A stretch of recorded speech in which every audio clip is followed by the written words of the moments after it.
Hello friends, welcome to my channel. આજે આપણે બનાવીશું સેવઈ. જો તમે મારી ચેનલ પર નવા હો તો મારી ચેનલને સબસ્ક્રાઈબ કરજો, જેથી આવનારી નવી વિડીયોની નોટિફિકેશન તમને સૌથી પહેલાં મળી શકે. તો ચાલો આપણે રેસીપી સ્ટાર્ટ કરીશું. સૌપ્રથમ આપણે મીડિયમ ફ્લેમ ઉપર આ રીતે એક જાડા તળિયાવાળી કઢાઈ લેવાની છે અને એમાં આપણે હાફ કપ જેટલું ઘી ગરમ કરવા મૂકીશું. ઘીને આપણે થોડું મેલ્ટ થવા દઈએ. હવે અહીંયા મેં સેવઈ લીધી છે, તો આ સેવઈ થોડી જાડી સેવઈ છે. આના કરતાં એકદમ ઝીણી સેવૈયા પણ આવે છે, જે એકદમ લાંબી લાંબી હોય છે. તમે એનો ઉપયોગ પણ કરી શકો છો. તો અહીંયા મેં 1.5 કપ જેટલી સેવઈ લીધી છે. હવે ઘી મેલ્ટ થઈ ગયું છે. હવે આપણે એમાં સેવઈ નાખી દઈશું. હાલ આપણે ગેસની ફ્લેમ જે છે એને લો કરી દઈશું.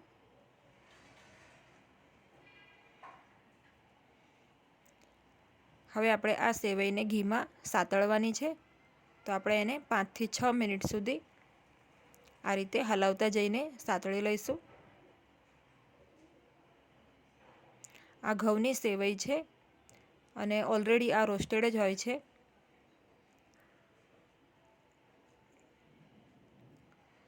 આ રીતના પેકિંગમાં આ સેવઈ મળે છે. તમે કોઈ પણ મોલમાં અથવા તો ગ્રોસરી શોપમાંથી પણ ઇઝીલી પરચેસ કરી શકો છો. જો તમને આ સેવઈ ના મળે તો તમે પેલી ઝીણીવાળી સેવઈ પણ યુઝ કરી શકો છો.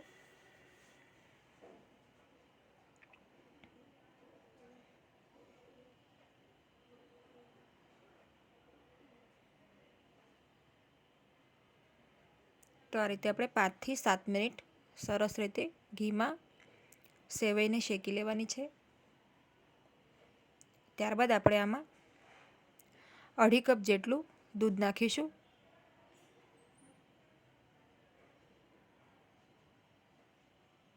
અને સારી રીતે દૂધમાં સેવૈયાને મિક્સ કરી લઈશું.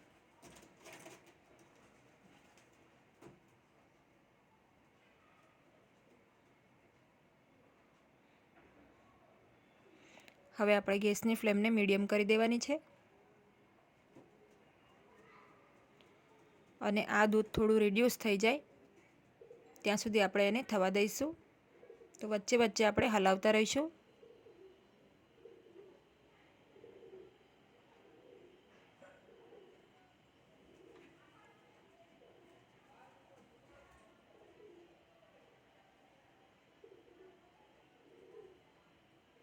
તો આમાં ઉભરો આવી ગયો છે. એક વખત મિક્સ કરી લઈએ.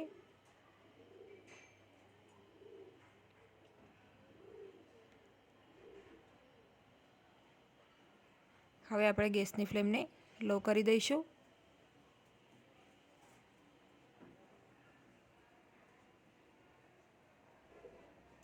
અને હજી આપણે આને 5-1 મિનિટ થવા દઈશું.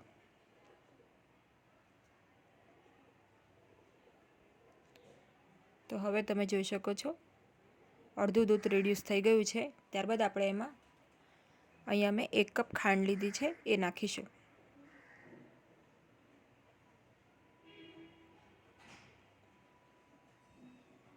મિક્સ કરી લઈએ.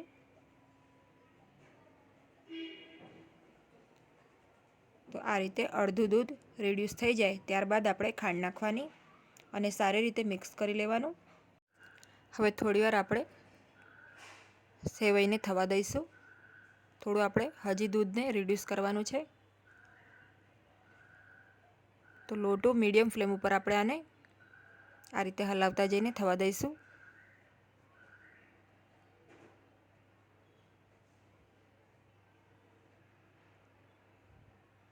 હવે અહીંયા મેં હાફ કપ જેટલી મલાઈ લીધી છે ઘરની, આપણે એ નાખીશું. મલાઈ નાખવાથી જે સેવઈનો સ્વાદ છે ખૂબ જ સરસ થાય છે.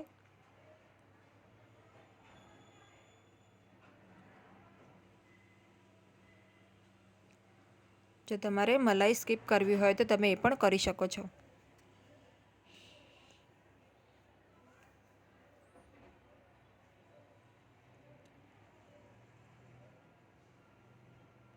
હવે આપણે આને લો ટુ મીડિયમ ફ્લેમ ઉપર હજી થોડી વાર થવા દઈશું, જેથી દૂધ રિડ્યુસ થઈ જાય.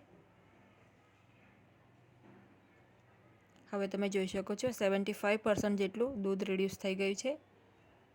અને જો તમને ભાવતી હોય તો આ રીતે થોડું દૂધ રહે એવી પણ સેવઈ સર્વ કરી શકો છો, પણ મારે દૂધ રિડ્યુસ કરવાનું છે. તો હવે તમે જોઈ શકો છો દૂધ સરસ રિડ્યુસ થઈ ગયું છે. તો હવે આપણી સેવઈ ઓલમોસ્ટ રેડી છે. મલાઈ નાખવાથી એનું ટેક્સચર ખૂબ જ સરસ આવે છે અને આમાં કોઈ પણ માવો નાખવાની જરૂર પડતી નથી. ડ્રાયફ્રૂટ તમે તમારી ઈચ્છા પ્રમાણે આમાં નાખી શકો છો, પણ મેં આજે ડ્રાયફ્રૂટનો ઉપયોગ નથી કર્યો. તો આપણે સર્વ કરી લઈએ.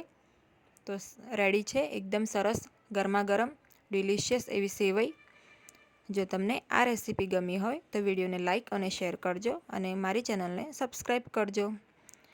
સેવઈની ખીરની રેસીપી પણ મેં અપલોડ કરી છે, એનું લિંક હું ડિસ્ક્રિપ્શન બોક્સમાં મૂકી દઈશ. તમે ત્યાંથી એનો વિડીયો પણ જોઈ શકો છો. Thanks for watching.